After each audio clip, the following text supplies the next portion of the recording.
একের পর এক ইস্যুতে এবার মাঠে নামছে কংগ্রেস। রাজ্য জুড়ে বিভিন্ন কর্মসূচি হাতে নিয়েছে কংগ্রেস। তার মধ্যেই এবার রাজ্যের বর্তমান বেশ কিছু ইস্যু নিয়ে কিন্তু কংগ্রেসের অঙ্গ সংগঠনগুলি তারাও কিন্তু প্রচারের আলোয় আসার চেষ্টা করছে।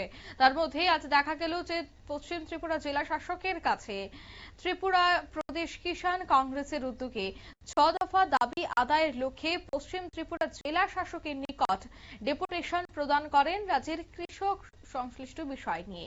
এ বিষয়ে কি বলছেন ত্রিপুরা প্রদেশ কিষাণ কংগ্রেসের নেতৃত্ব, ডেপুটেশনের পর শোনাবো।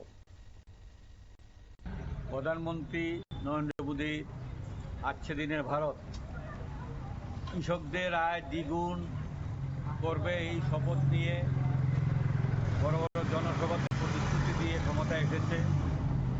আজকে ভারতবর্ষের কৃষক, এই রাজ্যের কৃষক আজকে দিন দিন অন্ধকারে নিমজ্জিত হচ্ছে।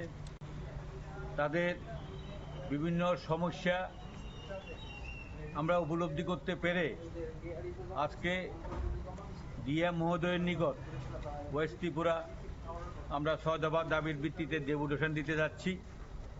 বিগত দিনেও এই রাজ্যের কৃষকদের বিভিন্ন সমস্যা নিয়ে আমরা বিভিন্ন দপ্তরে আমরা ডেপুটেশন দিয়েছি, বিভিন্ন আন্দোলন করেছি। আজকে প্রদেশ কিষাণ কংগ্রেস এই রাজ্যের কৃষকদের যে দুর্দশা আমরা সেটা ভীষণভাবে উপলব্ধি করতে পারছি।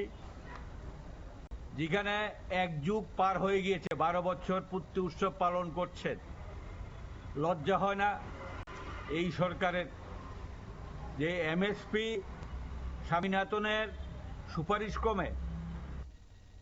আপনারা শুনলেন, অর্থাৎ এমএস নাথানের সুপারিশ ক্রমের যে বিষয়গুলি সেটা তিনি তুলে ধরেছেন। অন্যদিকে বর্তমানে কৃষকরা নানা সমস্যার সম্মুখীন হচ্ছেন। বিভিন্ন জনসভায় কৃষকদের নিয়ে নানান বক্তব্য রাখলেও বর্তমানে কৃষকরা নানা সমস্যায় জর্জরিত, সে কথাই, সেই অভিযোগেই আজ তিনি তুলে ধরলেন এবং 5টি দাবিকে সামনে রেখেই মূলত আজকের এই ডেপুটেশনে তারা সামিল হলেন।